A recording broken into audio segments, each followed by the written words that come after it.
He once told me, don't be sorry, be better. Yeah. And then that woke me up. You know, I actually had a colleague that doesn't want to eat lunch with me just because I'm Gen Z. Because they just think that, oh, Gen Zs are an ick.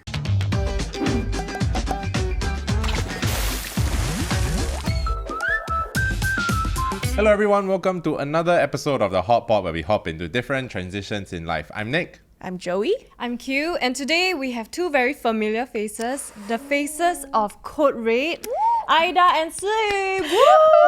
Very chaos, very chaos. It took very long to get us rolling. Sorry. I didn't breathe a word. I was seated like I was first to Wow. Okay. It was mainly Calm down, you calm down. talking, alright? Calm down. This is not the right energy for Hot Pot. I'll never come here again. So we've got Aida and Siyu with us here today because we're going to be diving into the topic of Gen Z versus Millennials in the workplace. And is there a preference? Come, let's guess who's the Gen Z. It's not a very well represented couch because we all millennial except for... Yeah, I mean, I think I Yeah. established my age in one of the Hot Pot episodes before also. Yeah. Yeah, I'm the only Gen Z here. Yeah. This is a historical moment. Nick has just admitted he's not Gen Z. Yeah, I'm finally. Gen Alpha. When have you said that you I'm Gen Alpha. Okay, what's a slang? What's a slang? Okay, what does To be phantom correct. text mean? Phantom text is when you eating then someone eat your food. Yeah. No, wait, seriously? Right. Yeah. Wait, I want wait, to know so much. It's like when Bruh, your I'm mother Gen had your Alpha. food, then you're paying, that's Phantom Tech. Yeah. So we know who the Gen Z is like. Yeah. To be fair, also I feel like she doesn't really represent The right Gen Z. the stereotypical Gen Z because she actually reads as a millennial. Actually, Oh, she reads as a man. Not really. I thought you would say like Enid Gen Z Blyton. don't read book. 不是 Enid Siyu Blyton. is very mature for a Gen Z, honestly. is. Yeah. Y'all don't see her like hee ha ha on Code Red. Off camera, she's But a you different are- woman. Suddenly. You are upper end of Gen Z, right? Yeah, I think so. Actually, when does Gen Z start? 97 is Gen Z. Oh my Then god. you're What are you? What are you? I'm 2000. Oh, damn. Okay lah, no lah, you are well into Gen Z. Yeah. Gen Z. You are very Gen Z. No, lah. a lot of my colleagues at work, right, they don't like to be associated with Gen Z. As in they are Gen Z lah. Yeah, and they're Gen Z but pretending to be like a millennial. Okay, but that being said, right, I feel like even in the last 5 years or so, the corporate landscape has evolved so much, especially with like, you know, AI, automation, innovation and stuff like that, right? So it's quite important to always stay up to date. And I feel like actually the Gen Zs do quite a good job of doing that. You think you always upskilling? Oh, 100%. And like, What's the most recent thing you learned? I actually make the effort to take up like digital courses, like Oh. social Okay. media or whatever. So proud of you. With skills Hey, future. Look at you. Not yet. Have you? I Okay. pay with my own money. So like NUS, they actually have this courses that you can do. So I do it on the side. Okay. Like data related kind of thing. Is this something that's prompted by your colleagues, your bosses, or you do it on your own accord? Yeah, I do it on my own accord because like when I see like my teammates before not willing to, you know, upskill and everything, and then I also see how irrelevant they become. And they always tie it back to their generation. Correct. Like for example, this is so Gen Z, I don't know this. You ask the Gen Z girl there. You know, I actually had a colleague that doesn't want to eat lunch with me just because I'm Gen Z. That's terrible. This person from what generation? Millennial. And the reason that she gave me was because I'm too young. My experiences working with them is they don't want to upskill, they don't want to be relevant because they just think that, oh, Gen Zs are an ick. I think even for us, like millennials, with like the people that are older than us from a different generation, sometimes like there's a little bit of a mismatch there, and it's just a cycle that will keep continuing, I guess. And then like one day you're going to be complaining to us about Gen Alphas. Probably. Oh, yep, I think so. Yeah, so there are actually so many different routes you can take when it comes to upscaling, improving your career health. It could be building on your specializations or simply just taking on more projects to build your portfolio. I have heard of experiences with Gen Zs, the younger Gen Zs, right? Whereby they will call their supervisors dear. Yeah, or like bestie. Like, hey dear, hey sis. Then I'm like, wait, you're not supposed to call us that. When I hear dear, I always think of like the Taobao seller. Hi dear, your Dear. passport is delayed. Hey ting ting. But to me, right, it's unprofessional. Of course. Yeah, but they don't understand it. I had this experience, right, working with this guy who he's been in the company for quite a while. He was assigned to do something. Basically, he didn't know how to do it because over the last few years, he has never been assigned to do this thing. And instead of like, hey guys, like, how do I do this? He actually wrote like a really long email to the team like leads, right? Essentially to say that like, I've never been taught to do this, so I think you guys should assign this to somebody else. Is this sort of like, you know, like refusal to adapt that is a little bit tricky to work with sometimes. Right. That's very interesting because as humans, we will automatically identify patterns and we form biases to make our lives easier. Right? Yeah. So sometimes it's not just like founded on untruths. They could be true. And so I'm very curious how you guys think the middle ground should look like in a workplace. I try not to fall into the generalization of like your age is the reason why you behave this way lah.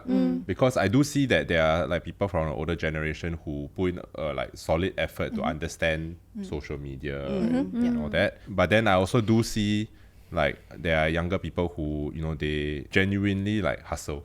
Even though, you know, there's the stereotype that, oh yeah, Gen Zs, you know, they not as keen to like to hustle, for example. Yeah. So then try to look at it as on an individual by individual basis. Lor. Yep, Yeah. correct. I think like a nice middle ground would be like the younger generation, you always have to acknowledge that the reason your older peers do it a certain way is because it has worked for them. It's very formulaic, right? And you have to respect that. But then like the older people, you also have to understand that like with advancements and like whatever that we've been doing, you guys have to be a bit more open to change lah. So we don't want to generalize the whole generation, right? So what are some stereotypes that people usually have of different generations in the workforce? I think for Gen Z, they take things a little bit too easy. Not saying that we should all be as like burdened with work like how our parents used to be. Yeah. But I think some teenagers these days, they're way too lax already. I think that's quite common. Like you always see like I'm sorry, I'm just like I I'm not need to having take it. space for my mental health. Yeah. And they use this as a like one umbrella term.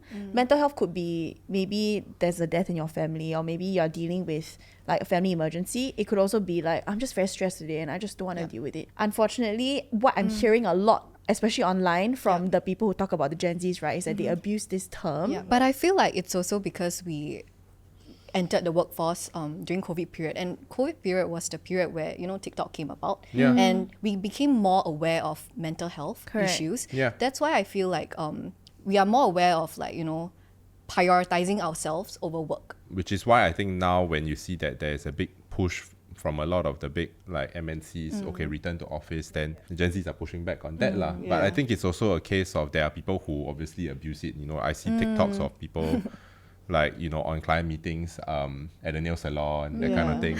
But at the same time, I remember Gen X and Boomers saying the same thing about us. Yeah, I was gonna say. What they say? What they say about us? We are the strawberry generation. Right? Oh yeah, If you my god, remember? grandma never hear that. Oh my God, I Yeah. remember reading it on Strawberry. news like that. Yeah. They were saying millennials are like The the strawberry strawberries. generation. Because we bruise easily. Yeah. Oh yeah. Cannot get scolded by our manager lah. Correct. Blah blah blah. I think all the integrations of like the different generations comes with this process of it being like 80 first, then we find middle ground of what is fair and what is okay with everybody. It's also because Gen X and the Boomers, right, they were in the workforce when, you know, like the whole world was kind of on this capitalistic drive towards like, oh, we need to progress as a global economy. So then Progress. they like 9 a.m. to midnight, and then, you know, I come home, I don't see my children. I have a helper at home to take care of my children. Then the Yeah. next day I go into work That's again. their norm lah. That is their Yeah. norm. Yeah. So then millennials entering the workforce being managed by that generation were quite checked. And then now we need to manage down the Gen Zs also. Yeah. So then the millennials get the short end of the stick because you are the sandwich generation in terms of Yeah. managing up and managing down. Yeah. Well, I feel like this is a never-ending cycle. Also not forgetting that they come from a manual world. Yeah. Not Right. digital. Yeah. So for us, Excel is a matter of formatting and we get the total, right? Yeah. They are like over there counting over and over Calculating, again, yeah. trying to beat human error. Yeah. And then like seeing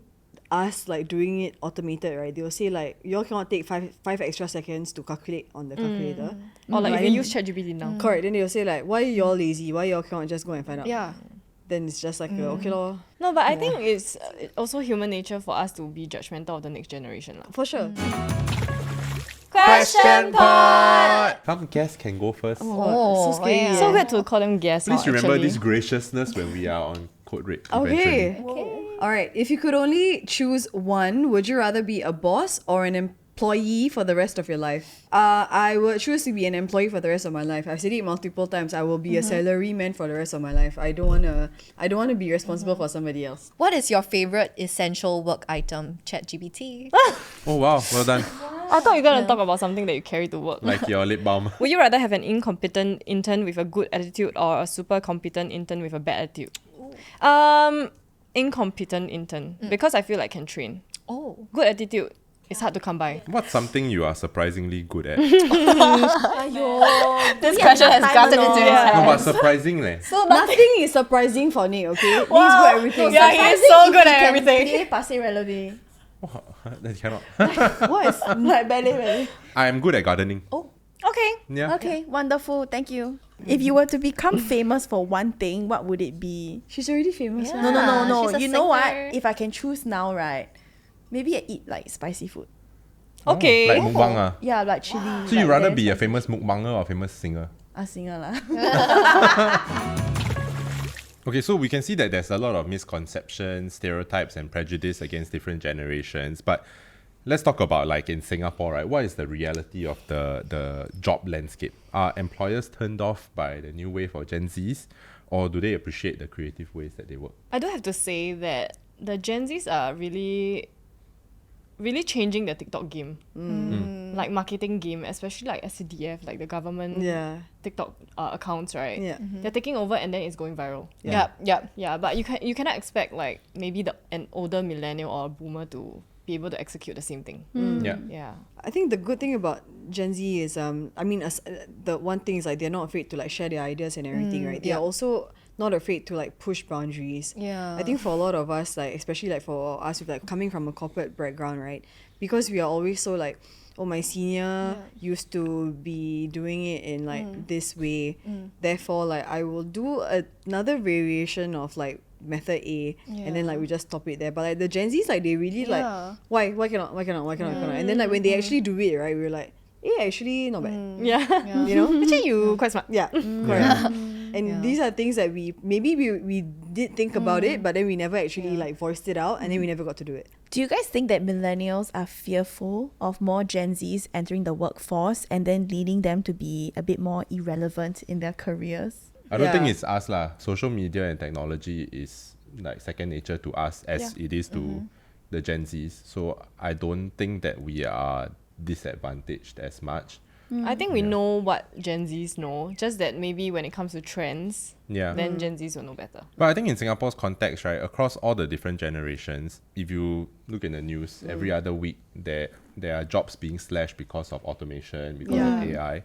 I don't think any generation is safe lah. It might be more intuitive for like the Gen Zs and millennials to like pick up new technology and incorporate it into your day-to-day workflow. But I feel like Gen X and boomers also recognize that it's quite important. Because a lot of times the decisions to slash those jobs are being made by those people, generations as well. So they also understand that they need to upskill as well. Around Tampines Mall and like Century Square, that area, right? There's at the atrium. There's always like all these like digital like courses and like upskilling, learning this and that, right? But it's for seniors. Yeah, and like usually like there's always a couple of people like attending a consultation. The other day, the one that I saw was like just like TikTok content creation. I think that's pretty cute, you know, for a 50-year-old. I think there's a very clear distinction that needs to be made between what is a good to have skill and what is a must have skill. I think the problem comes, right, when it is a must have skill, but you refuse to upskill. Like, oh, I need to connect to the Wi-Fi. I cannot connect to Wi-Fi. I cannot do work for the next Gen 3 Z hours. is the problem of this. Yeah. Is this weaponized incompetence? Yeah, it is. So like then it's like I cannot connect to the Wi-Fi for 3 hours. I'm not very good at this kind of thing lah. Can you help me? Can you help me send out the email? I cannot do this. Since you're talking about being relevant in the workplace, right? What are some signs where you feel like you're not relevant in your own field of work? For me, it was when all the Gen Alpha lingos came about, because I do social media at work, right? And then I don't even know what that means. And then I suddenly felt very scared that, oh my gosh, like this is just gonna go downhill from here. Like I will start not understanding their lingos, and then like, you know, not keeping up with them next and how they work. Yeah. Because your work is very trend based lah. Very Yeah. trend Yeah. based, yeah. Okay. With my older team leads, my older supervisors, they are already like embracing like a mindset shift where they are adopting like more like digital skills, for example, whatever, right? So like for me, like in my head, it's just like they have all these like years of experience and they're already so good at what they do, and they are adopting things that like I'm supposed to be good at, right? Then it's just like how much more do I have to upskill? Like it's always like a game of catch up lah. So it's not really relevance, but it's more of like I am reminded that there's always a lot of gaps for me to fill to be in that position of like my seniors. I think for me, it's also a case of how long am I taking to get things done. With tech evolving, time should be getting quicker. Like I should be able to get more done in a day than 3 years ago. Yeah. And if that's not the case, then I should be worried lah. Correct. I think instead of looking at it as like we are fighting with them, you use them to make your process more efficient, As a and then tool, you become more, I don't want to say irreplaceable because we're always told nobody is irreplaceable, right? But you definitely bring a certain element that someone else didn't. That's why you are in your position. And I think it's on you to recognize what you bring to the table and maximize on that so that you continue being an asset to where you are working. Actually, what are your thoughts on AI replacing jobs? I don't fear AI. I'm not scared of AI. I think, yeah. No, it's because I feel like my job and maybe the things that I do, it's a lot of human connection, a lot of Yep. a lot of things that are a bit more personal. Yeah. So this like robots cannot take over me, man. Yeah. Hear me out. Take Hai Di Lao, for example, right? Yeah. Now there are robots sending food to your table. Yeah. And because the robots know exactly where to go and all the chefs need to do is place it there, now the staff can spend more time talking to you, And doing And- the noodle dance. doing the noodle dance or giving you the extra napkin, asking you if you need a refill. In this scenario, they've replaced what is replaceable to make it more efficient. All the staff needs to do, right, is like face service, like, hi, how are you? Yeah. And we feel great. Correct. Yeah. I think that's the thing also. Like a lot of times when people are worried about AI or machines replacing us, right? It's also because of your expectation of work. Because if you look at it as a spectrum, right, there are the very mundane tasks that should be automated. And then you have the more like strategic tasks that require human connection where technology should be supplementing or complementing a human effort. You know, when you all come back to Changi Airport after you travel, right? Then you have like 30 of the no passport, scan your face, biometric, and then you go straight through without a queue. Yeah. But when you go to another, like say less developed countries airport, right, and then you have manual people chopping the stamp there, and then you are queuing up for 30 to 45 minutes. That's when you really see the Oh difference. yeah, lah. of course, yeah. So those to me are the tasks that should be automated. But if say like, okay, using AI to Back check. create entertainment, like using Film AI, a whole video. yeah, create a it's viral whole show, podcast, that yeah. kind of thing. Then this is not me trying to future-proof our podcast. We are not viral. We are not viral. But then On Singapore Airlines yeah lah, I too. feel like then it will be a lot harder to get that personal connection. Okay, so based on all the things that we've discussed, it's quite clear that there are a lot of different ways you can navigate your career progression. If you don't know where to begin and you need some guidance, WSG can link you up with veterans or peers from the Volunteer Career Advisors Initiative. Because actually, right, a lot of times the most important thing is networking. Yeah. Mingling with people who have been in the industry for longer than you. There's also a bunch of like road shows. It's called a Together for Better road shows, right? Every neighborhood should have one. Like for the rest of like the next couple of months, then you can actually meet like people from WSG, right? To get like a little bit of like a consultation on like where should I go for my career, what should I do, or like if you want to change your career, they can advise you accordingly. My dad signed up for that, and I just think that it's so cute. Like, so he has a career coach right now. Yeah, Kwa. which is great. Mr. Kwa, you guys met Mr. Kwa. Mr. Kwa, proud of you. Mr. Kwa Correct. is crying eh. Your dad is still working? On the side, like, cause he does IT, so he can work from home. Okay. Ah, uncle. Mr. Kwa eh. Mr. my Kwa. So God. right now, right, he's taking like a digital marketing course, and he says he wants to be a influencer. He wants to be something. like you. so cute. Yeah, he Oh said he my wants to be God. a travel influencer. Yeah. Yeah. No, but one thing that he said, like, really, I got quite sad afterwards. He said that it's my last stage in my life right now. He's gonna do whatever he wants. I don't care what other people is gonna say anymore. Yeah. So that's why he's making the effort to take up all these courses and like doing all the things that he's not able to do. Yeah. before when he was younger. Oh, that's really cute. You know what? He's already an influencer. Yeah, let's He's go, Mr. Kwab. influencing us Class, to eh? look at life differently. Yeah. Okay, so actually, how can Gen Zs and Millennials remain competitive in the job market, regardless of which industry or even generation that you belong? I don't know if this is a hot take, but I think when you become a little bit of both, that they can't distinguish whether you are Gen Z or millennial because you are just an efficient person who is like up with the times and you are proficient in whatever skills you need. I feel like that's the middle ground because I would hate to be branded as the Gen Z girl or the millennial girl. I just want to be the girl who's good at her job Yes, that you can yes, count yes. on to understand the millennial lingo Yeah. and the Gen Z lingo. Correct. Zillennials. I think that's the term, right? Maybe finding mentors for career guidance, I feel. I feel like I've never had a mentor in my life. Oh, Like, is it? I've never. Fauzi Boss- will your be bosses? devastated to hear this. Sorry, Fauzi, Fauzi, you you're will hearing never. this? No, as in, I will never. I've never seen any of my bosses as a mentor. Oh, but maybe it's because it's not instinctive or natural for you to like see them that way lah. And also because maybe for all my jobs, right, I'm hired to do things because I'm good at the Those niche. things already. Yeah. But then they are not in that field of work. Right. Like they are kind of like a people's manager. Then they task me to do my kind of work. A lot of times I feel like I'm learning on my own. I always gauge how good a boss is, right, based on how good a mentor like they are to me.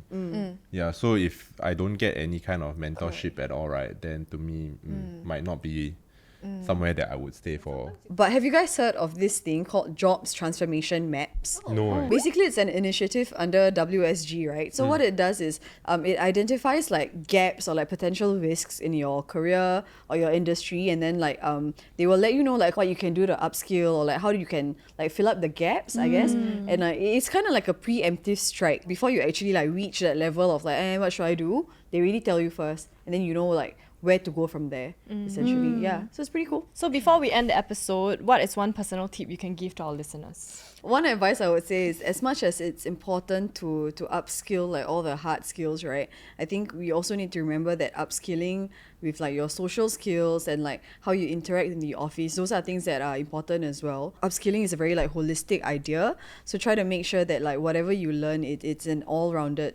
move, I would say. Things are always changing and evolving, right? Don't go against the current, but go with the current. Don't try to like fight it. That's why like we have all the generational shaming and everything, right? But go in with like an open mind and just go with the current. After our conversations today, I think we can all agree that we need to keep up with the times, and this also comes with a proactive effort on our part to upskill and have proper career planning. We all have different lifestyles, we all have different ideas of what like the ideal life looks like also. And like what we are seeing a lot now is there's no such thing as a marketing emergency. We're not saving lives, and take what you will and leave what does not serve you. But if you are saving lives, then Please Please save the lives. be responsible. there is an emergency. Thank you for joining us on this episode of The Hot Pot. You can also listen to us on Spotify, Apple Podcast, and Me Listen. And subscribe to You Go Watch if you haven't already. And thank you so much to both Aida and Siyu Thank for you. joining us Yay! See you in court red. Yeah, still waiting. Still waiting. And for those who want better career health, you can check out WSG socials and head over to their website. Links are in the description box below. And we will see you on the next episode. Bye! Industry, and it helps you like map out like what do you need to upskill. I'm sorry, I'm very hungry. I'm So loud. Damn loud, and she's still I know. Yeah, we all know. sorry. We tried to breathe I'm through so it. sorry. I just up your rhythm. I'm so sorry.